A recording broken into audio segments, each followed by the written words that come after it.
नमस्कार मित्रांनो, पुनश्च एकदा शिक्षक मित्र सनी देवल जाधव या यूट्यूब चॅनलमध्ये आपले सहर्ष स्वागत आहे। आज 1 सप्टेंबर 2025 आज एक महत्त्वपूर्ण निकाल आलेला आहे। माननीय सर्वोच्च न्यायालयाकडून हा निकाल आलेला आहे आणि शिक्षकांच्या विविध समूहामध्ये त्याबाबत साधक बाधक चर्चा सुरू आहे। तर त्या संदर्भात एक दोघांचे मला मेसेज आले की या संदर्भात आपण व्हिडिओ करून सत्यता त्या ठिकाणी सांगावी। सर्वप्रथम सर्वांना ज्येष्ठा गौरी पूजनाच्या खूप खूप शुभेच्छा। आणि माझ्याकडे ते 112 पेजचा निकाल PDF स्वरूपात आलेला आहे। व्हिडिओच्या डिस्क्रिप्शन बॉक्समध्ये मी त्याची लिंक देईल, ती PDF आपल्याला बघायला पण मिळेल।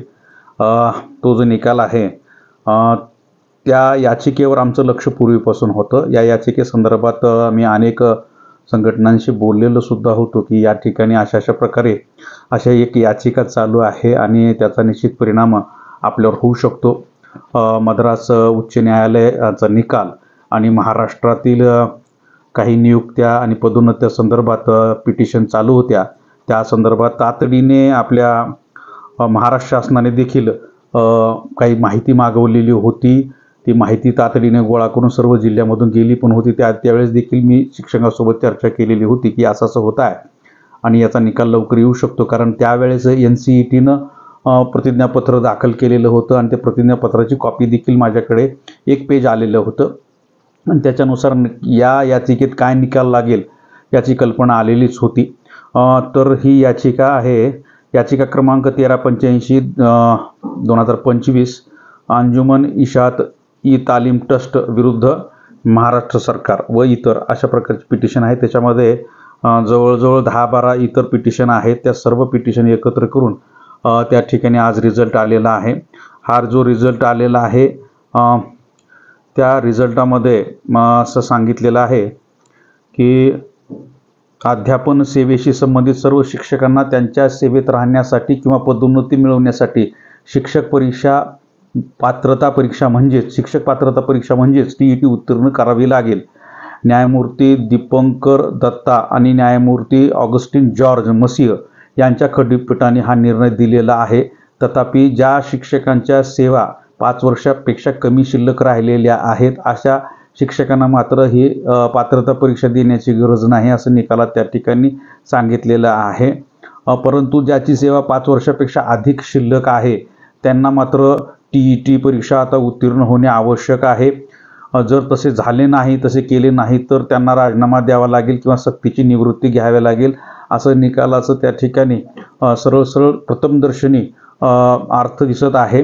अल्पसंख्याक ज्या संस्था आहेत त्या संस्थेवर जे शिक्षक कार्यरत आहेत त्यांना मात्र या निकालात काही म्हणजे लागू नाही दिसत आहे, कारण त्यांच्यासाठी मोठ्या बेंच कडे हे पिटिशन चालेल, याचिका चालतील आणि मोठा बेंच त्याच्यावर डिसिजन घेईल। म्हणजे आता सध्या तरी अल्पसंख्याक संस्था अल्पसंख्याक मुलांसाठी किंवा अल्पसंख्याकांच्या ज्या शाळा असतात तिथे कार्यरत असलेल्या शिक्षकांना मात्र आत्ताच TET अनिवार्य केलेली दिसत नाही।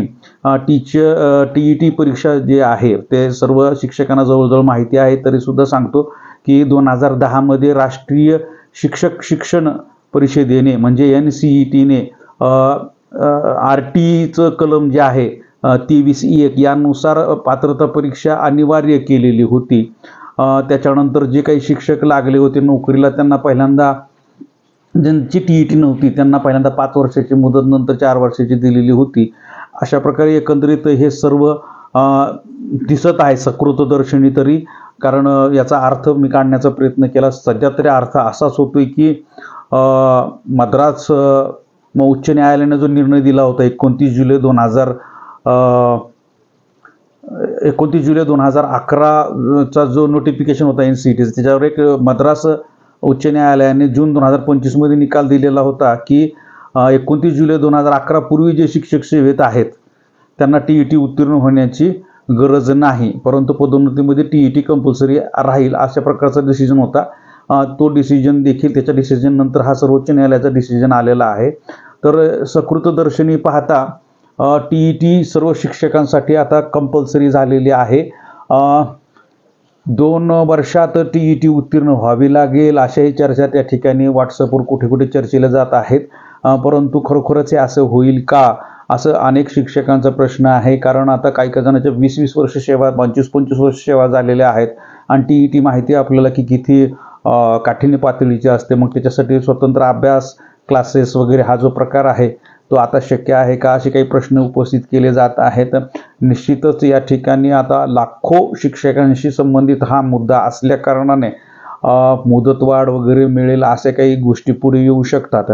सकृतदर्शनी तर न्याय निकाल असंच सांगत आहे की जे शिक्षक सेवेत आहेत त्यांना RTIचे कलम 23C1 नुसार शिक्षक पात्रता परीक्षा पात्र व्हावी लागेल. हे जे 2010चं जे नोटिफिकेशन आहे 29 जुलैचे NCETचे, त्यानुसार पात्रता परीक्षा पास व्हावी लागेल.